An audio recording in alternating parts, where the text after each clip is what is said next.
Want to get a leg up in this dog-eat-dog world, you must make a sacrifice no different from football practice or even summer VPK in Marion County. But why would someone knowingly sacrifice his or own summer to educate these 3- and 4-year-olds? I love the children. Their love for learning at this point is so monumental. They are interested and curious on everything. And I love the play-based learning where the children are engaged in their learning. They seem to pick up the knowledge quicker when they're engaged and happy in what they're doing. I'm super strong. You are super strong. The children are learning the very important social skills at this point. So learning how to engage with their peers. They have different stations that are set up, and there's rules within those stations of what they're allowed to do. We set up the learning experience this morning by reading a story about homes, so then trying to get them to use what they learned, their knowledge from the story this morning outside with their buildings and their drawings and writings. This month we're doing me and my family, so a lot of the kids were drawing pictures of their family outside. A couple of them were like superheroes and interests to them. And then a couple of them built houses and modes of transportation.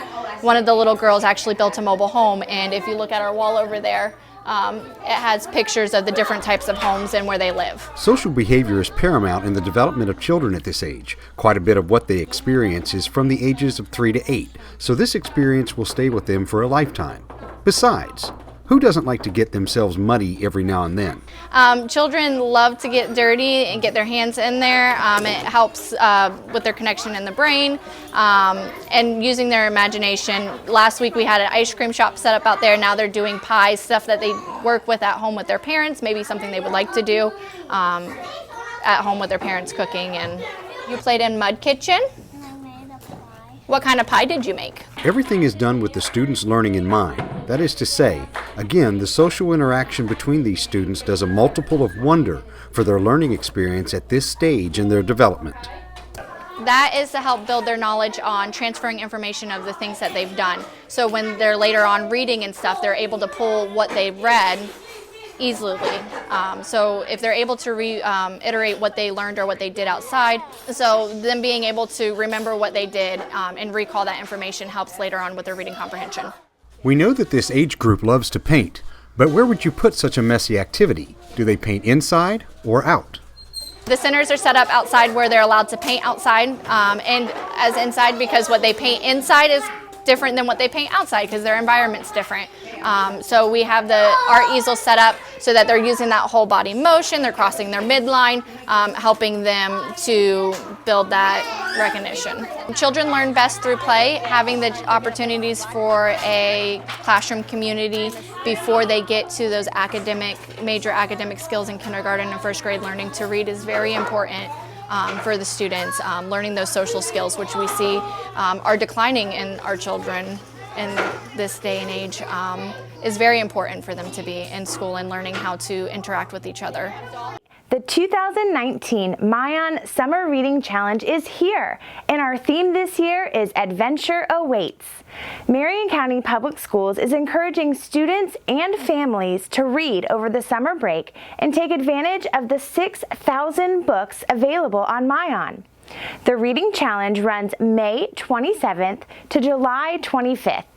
The top kindergarten to second grade student with the most minutes read will receive a $75 gift card to purchase books or other literacy-related materials. The top third through fifth grade student with the most minutes read will receive a Kindle Fire HD. This challenge indeed does include those students exiting the fifth grade. Winners will be announced the week of August 26, 2019. Mission Bus Brigade is a new initiative to collect school supplies for our homeless and our needy children in our Marion County School District. What we do is we go to the various Walmarts. We're scheduled there on Saturdays to collect school supplies from those individuals who are going into the Walmarts who want to go ahead and donate supplies to our initiative, our program. We're talking about notebooks, pencils, paper, pens, calculators. We talk about getting backpacks, any type of school supplies that are needed for a child to be able to do their work in the schools. In the district now, we have over 2,000 homeless children, and when we talk about adding the needy children into that, that might factor into another additional couple thousand students in the district. We found that a lot of our homeless and needy children, they need supplies, and their parents can't really afford the supplies, and our motto is that we're going to supply their success, because a lot of our homeless children, they even live in motels, hotels, living with other family members, and and with their space being limited, and the priority for them is to survive from day to day, week to week, month to month. So the last thing that they would think about is buying school supplies. So that's why we want to be able to initiate and be able to help those children to have the supplies that they need to be able to do the work at the school.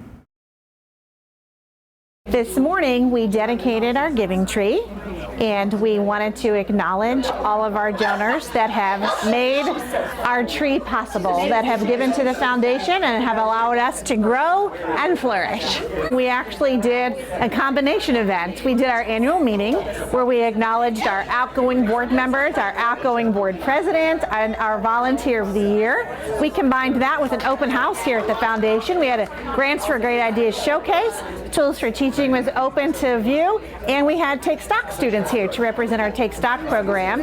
And of course, we did the ribbon cutting on our giving tree, and our tree we dedicated this morning in memory of Spencer Barrett. Part of our open house this morning was highlighting one of the foundation's fundamental programs, and that is Grants for Great Ideas, a competitive grant program for teachers and principals. And we had some of our grant recipients volunteer to be with us here this morning and share the projects that they brought to their classrooms. And we're excited to have them share that with those that helped fund those grants. Our guests this morning also got to tour and explore Tools for Teaching, our free store for teachers. They got to come in and see some of the items that our teachers are allowed to select each month when they shop. They also got to see some of our shelves that are empty that we still need to fill this summer. One of the most important stops on our tour this morning was visiting the Take Stock in Children offices. Not only did our visitors get to visit the office, but they got to meet some of our Take Stock in Children scholars and learn how this program impacts them.